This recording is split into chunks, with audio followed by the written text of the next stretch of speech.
Okay, we're now recording, and just for the benefit of those watching the recording, we are here gathered with the Ontario Network of CAPC and CPNP projects to discuss reopening strategies and ideas for the fall, and whether or not we'll be incorporating in-person aspects to that programming. We're now going to go into some small group discussion. So I guess that actually won't be recorded. And I'll start recording again when we come back for our large group discussion. So with that, I'll actually pause recording right now. That part's done. Welcome back, welcome back. And I'm going to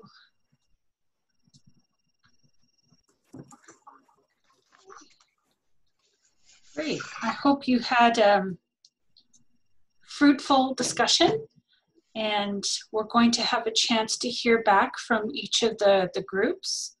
Let me just share my screen here.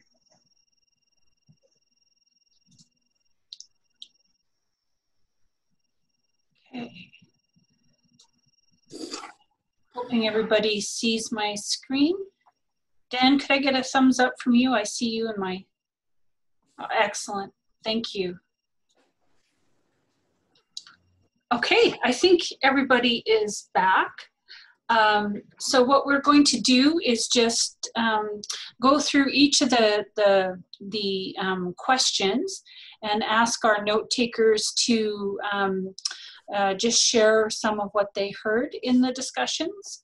I think with the minimal amount of time that we have left, I'll probably ask that that as we go through for our recorders to maybe only share new information, like so that we could, we have about we have 4 questions to get through, and so I think we've got about 5 minutes per question, if that makes sense.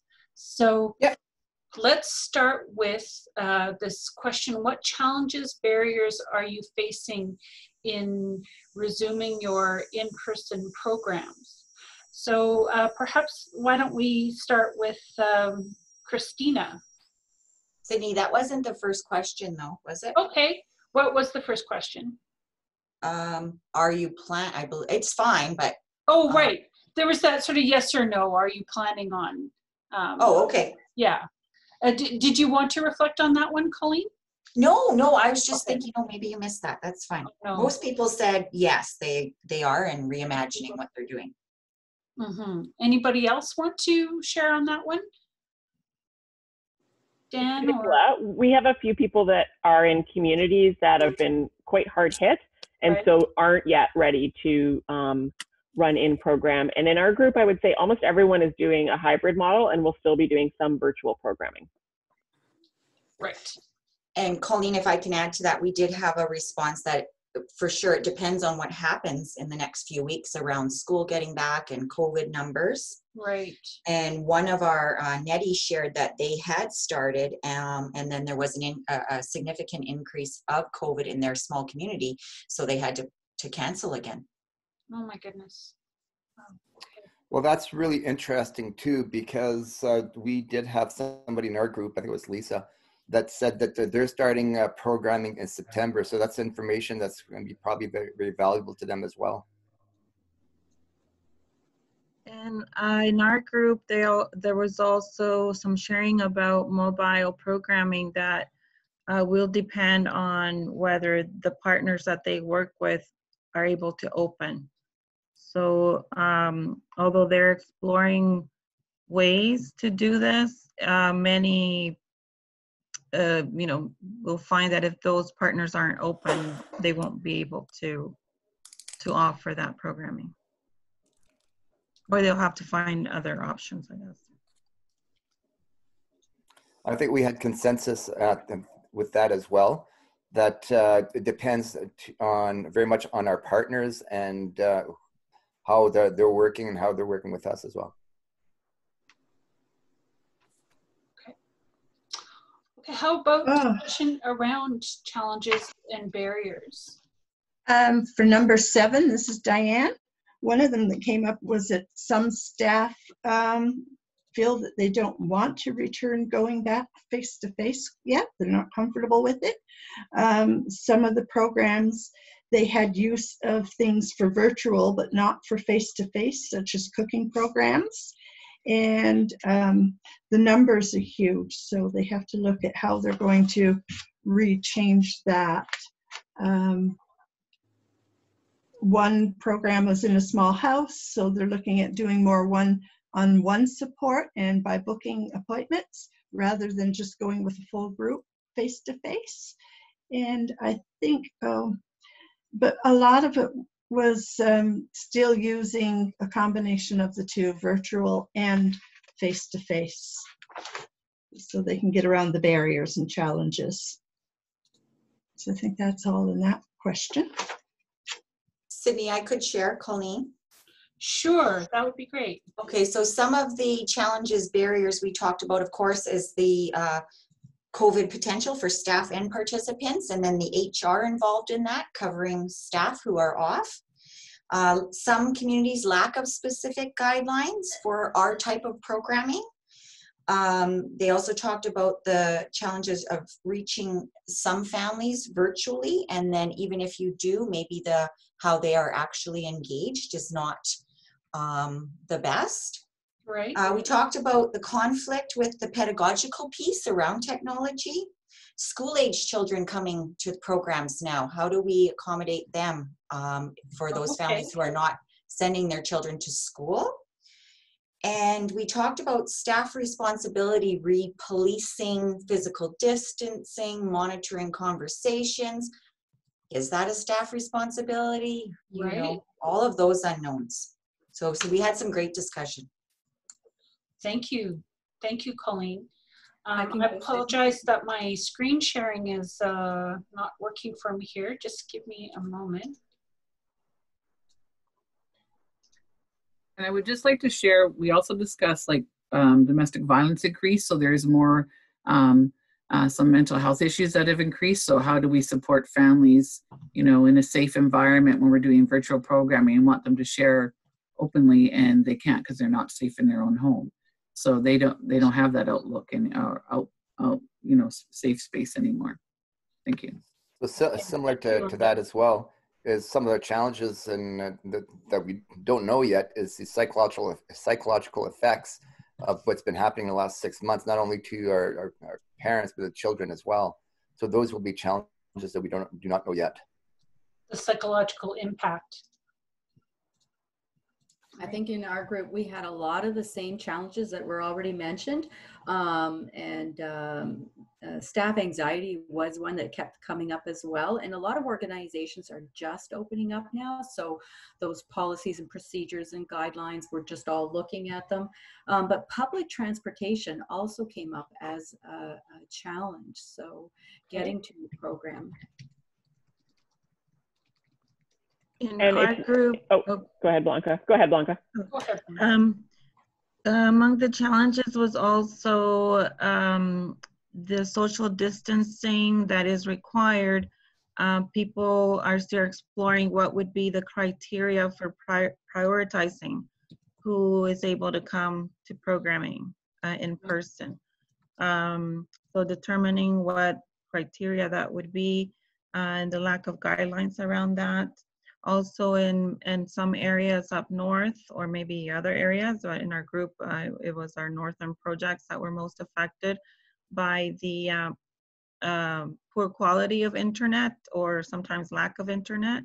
So parents may not necessarily have access to internet or good connection. I think those were two that have not been mentioned. Thank you, Blanca. Diane Tomlinson, I have to confess, I might not have captured some of I was having technical difficulties. So if there's anything that's missing from what you said, feel free to let me know. Is there anybody else who has anything to add? Any of the other notes? Sydney, I also, weather was mentioned. Weather? Because the outdoor activities have been cited as a potential way of you know, coming together in person, but weather was mentioned as one that you can't really rely on Northern Ontario weather. So that presents a challenge. Thank you. I'll just add, I think the two that I really heard from our group that haven't been mentioned are just in general, lack of information. So lack of information about appropriate group size. Yeah, so many different pieces of information that are just hard to access right now. And then I think somebody mentioned the concern about staff working with multiple groups over a week. So sort of the whole cohorting piece as a best practice.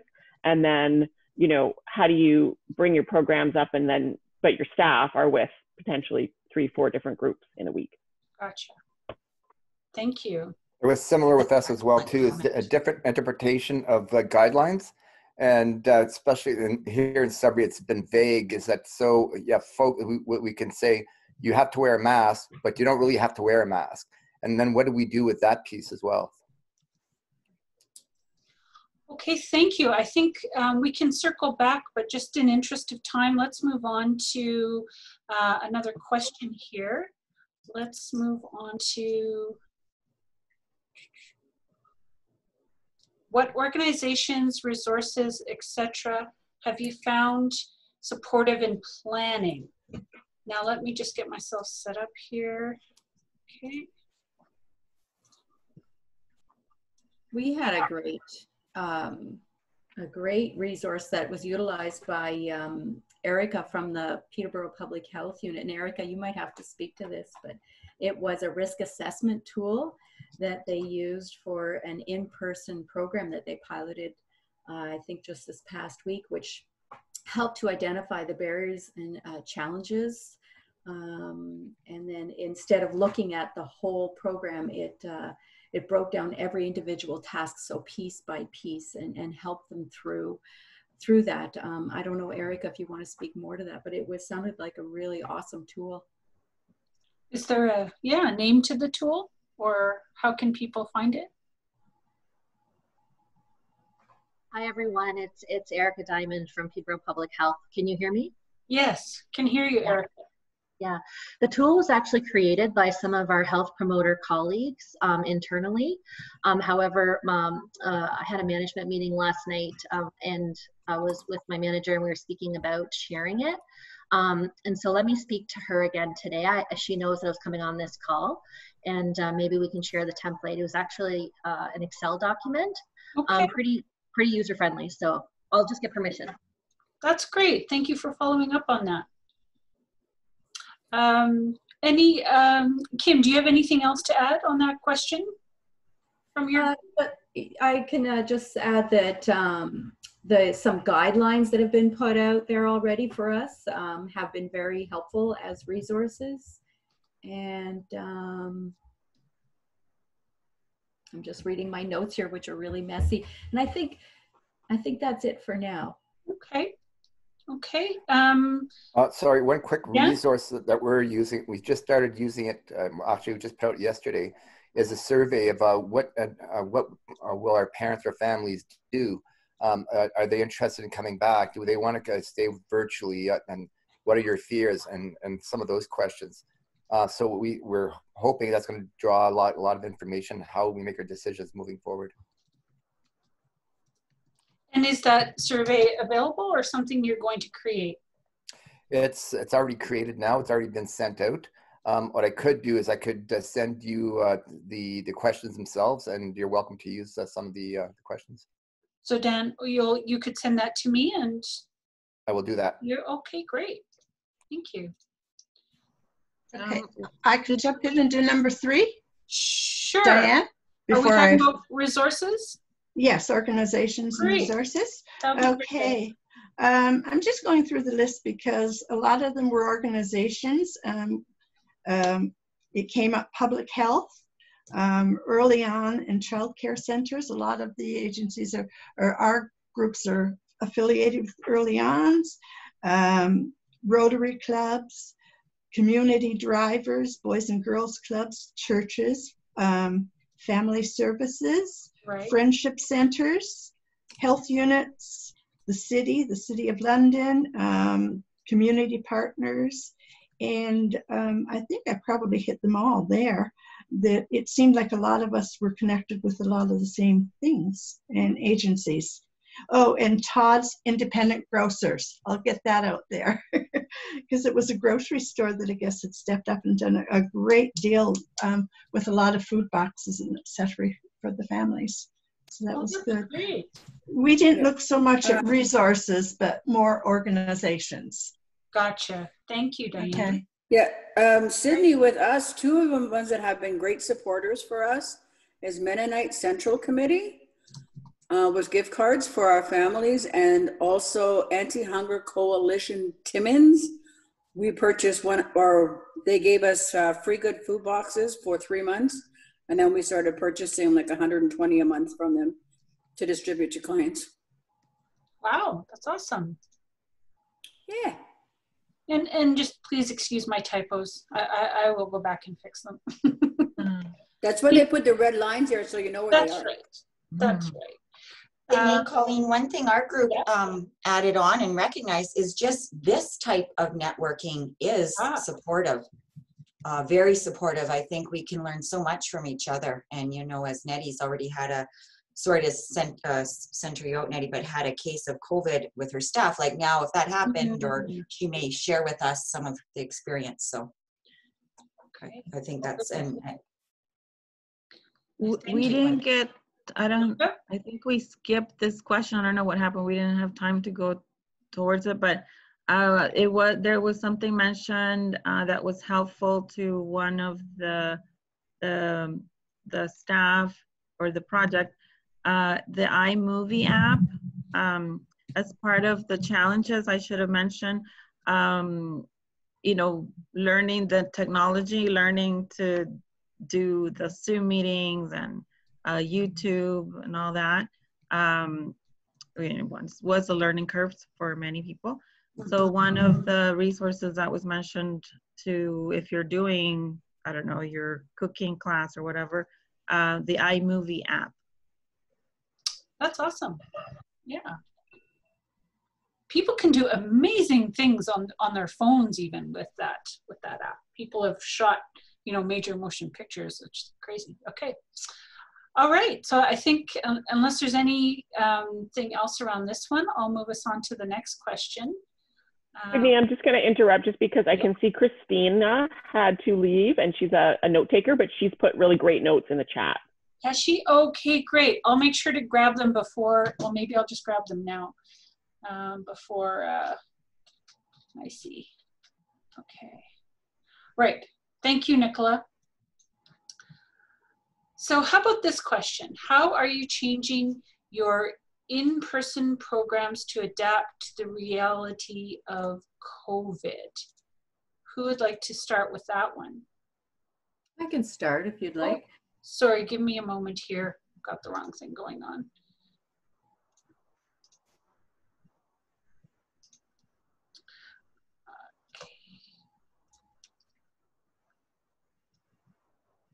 Okay, who is that? It's Kim. Hi, Kim. Oh, goodness. Okay, go ahead. I didn't want to leave. I know. We'll use the sticky note. There.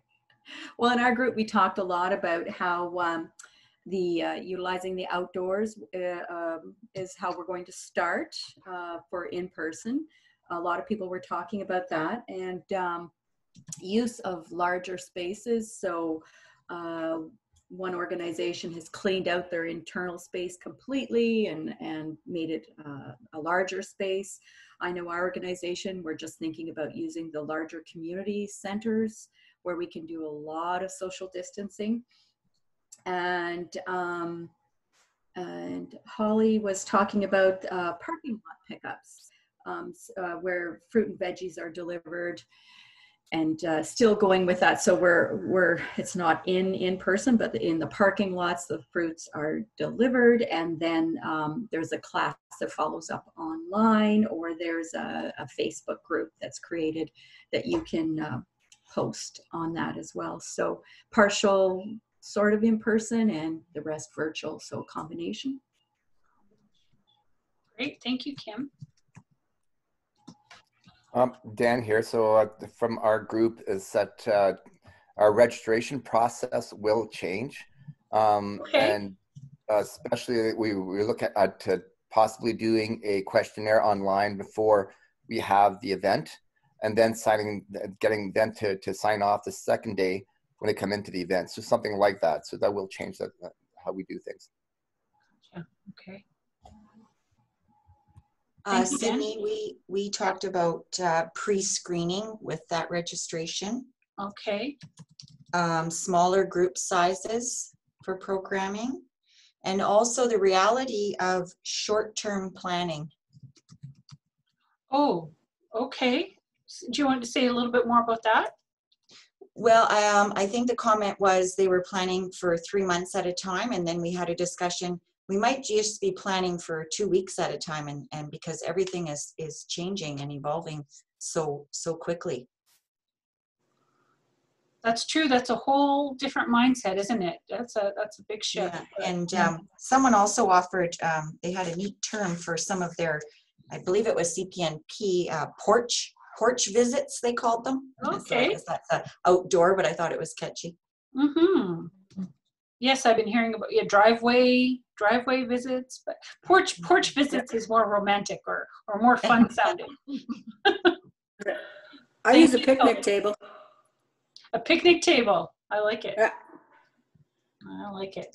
In our group, Sydney, it was a combination of continuing to use social media and virtual programming. Also, in those areas where internet is a challenge, Mm-hmm. the one-on-one phone calls have been well received by families. The door deliveries and drive-by or curbside wellness checks. Okay. Providing activity packages. And it was mentioned that waiting on the early on is one of the key partners. So waiting on when they will be ready to open. So. Right. And another one too is that an add-on is HR is going to probably change with that as well, because we don't have answers to it as of yet. But it's going to cost us more to have an additional support staff to do the cleaning and whatnot. The travel time is going to be something that we have to consider and all that piece. Oh, great point, Dan. Calling here. Yeah. Also, something else that I think the realities, how about like in food programming or offering food in programs? So we're going to have to, that's going to change, I think, of how we do that piece. We've already been told that everything has to be pre-packaged. If we're offering snack, it has to be packaged per either family or per person ahead of time.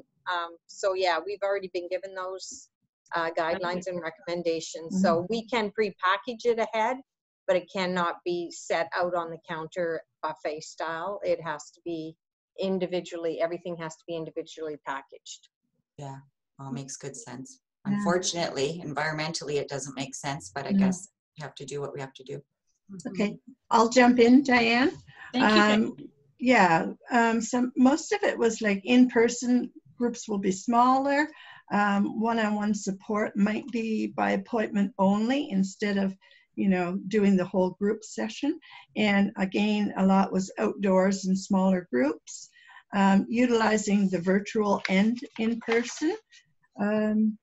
We also had a couple of them that they haven't even gotten to the point of yet exploring how we're going to go back inside, and just beginning to speak about it was another answer. And some of the things that I liked, I put stars by it, was go easy, let's go slow and go easy and do it right. Surveying the families, asking them what they prefer to see when they go back in, and just slowly wrapping our heads around it and figuring out, a little bit at a time, not really jump in 2 feet, but take little steps forward. Right. And I think one of it was that, Zoom and virtual will still be very important parts. I heard that loud and clear. And outdoors, utilizing the outdoor space. So that was ours. Can I just share one more thing that we're planning on doing? and it's modeling after the childcare programs, is for like markers and crayons and glue stick and scissors.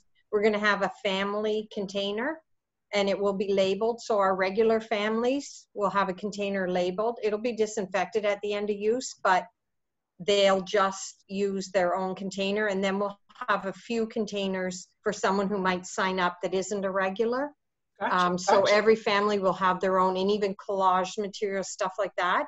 It will be their own container and labeled. Neat. Thank you. These are all such really, really great and interesting ideas. And okay, I think we're at 11. Nicola, Yeah. sorry, one more thing that came up Yeah. in our group is Sure. rather than the ongoing, because of the group size being small, rather than an ongoing group, that sort of groups that would meet in 4-week chunks with the same adults, staff and the same participants, to allow some equity. So you might be in the September group, and then there's an October group for different participants, so that it's not just the same small group. So instead of an ongoing group, you have time-defined groups, like? Yeah, to try and deal with some of the issues of, with the groups being smaller, that everybody gets some level of access.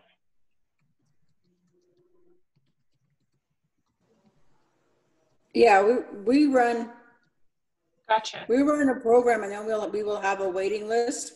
So the next month or next week when we do it, we use those people, so it's not the same. Because you know, some people, the same ones jump on really fast. Right. Sydney, this is Sherry. Hi, Sherry. I just think that it bears mentioning in some portion of the notes that you know, our programs, our projects are going to be a lot, you know, really taxed in terms of HR, in terms of all kinds of resources, and yet our dollars, our budgets, and which are already, you know, so threadbare, and our numbers, I think we need to acknowledge that we may not be able to service the numbers that we had in the past, given the restrictions. Right. So just an awareness for PHAC or whoever that, you know, numbers might not be the be all and the end all in going forward. And, you know, tracking numbers is great, but given the limitations and the challenges and the barriers that we're facing, you know, numbers might fall. So a recognition of that is important for sure. Well, let's take a couple minutes to talk about this last question. And some of it, I think we've already touched on, but thinking about those virtual options, we did hear a lot of, you know, that we'd probably be doing combination type approaches. So if you are planning virtual, what will they look like, and how will you distribute program supports like gift cards? Does anybody want to start with that one? We've been doing this already. We've been doing it now for the last 4 months, and we have been distributing the cards. However, there's been the challenge of the cards not coming back because we had a proper address or somebody moved away. So there were some challenges with that piece. We have been able to support our families' food security, but in summary, we had the luxury of being able to send them to a grocery store where we already had an account, and they could pick up groceries that way. Okay. So an account at a grocery store where participants could pick up. Is that right? That's correct. If I engaged my children, I invested in a lot of brown bags, and I would bring them a project, something that would help them developmentally, because my children have FASD. And then, as an example, I had, they gave them a book. I gave them everything they would need, a book, a pen, a mask, and then they had to find everything from A to M or whatever letter you like around town And then we met on Zoom to see how this was working for them, because, and it was for my 6 to 12-year-olds. It wasn't for the younger set. Right. I found that that was a good way of engaging them and yet doing some follow-up. And then when they were on Zoom, they were really happy to tell me of all the great things they found and read off their lists. Wonderful. Thank you, Yvette. Just checking in with the note takers. I know we just got a couple minutes left. Is there anything we want to add here for now? What we could do is have the note takers send me their notes as well afterwards. And I would say I could put all of this together in a summary and send it out to everyone. Yes, please. Yeah. Yeah. Sydney, there's also lots of really great information in the chat going on right now too. So when you put it together, you can pull some from there as well. Thank you, Nicola. I will definitely save the chat and pull that together and put all of this in a document to send out. But before we sign off, is there any other comments on this last question that you'd like to? We do a lot of home deliveries. A lot of home deliveries? Of cards or whatever, and they have to sign a paper. Okay. So that we have, it's a CYA kind of thing. For people want to know, you know, where the cards went and stuff. Just kind of keeps a paper trail going. But we find that home deliveries, although they're time consuming, they tend to get who they're supposed to. Mm-hmm. So they're time consuming but effective. Yeah. And if I could add for, you know, our virtual CAPC CPNP programming, what we're thinking is that it's just really key to continue with engagement. So providing any kind of contests, a photo contest, your favorite summer photo or anything along that line. So families continue to engage with us through our Facebook page and we have regular contact. We feel like that's an important thing to do right now. Yeah. And we did a preschool project where we ran 4 online Zoom circles in a very, like in a 2-hour period, but we did it community specific and they were very short and we had such good engagement in that experience that we think we might be modeling some of our more parenting programs in that fashion where you're at home as a parent watching your child, you can't engage for a long period of time, but it'll be like a 20-minute half an hour kind of a Zoom circle and we would do community specifics and keep those numbers really, really low.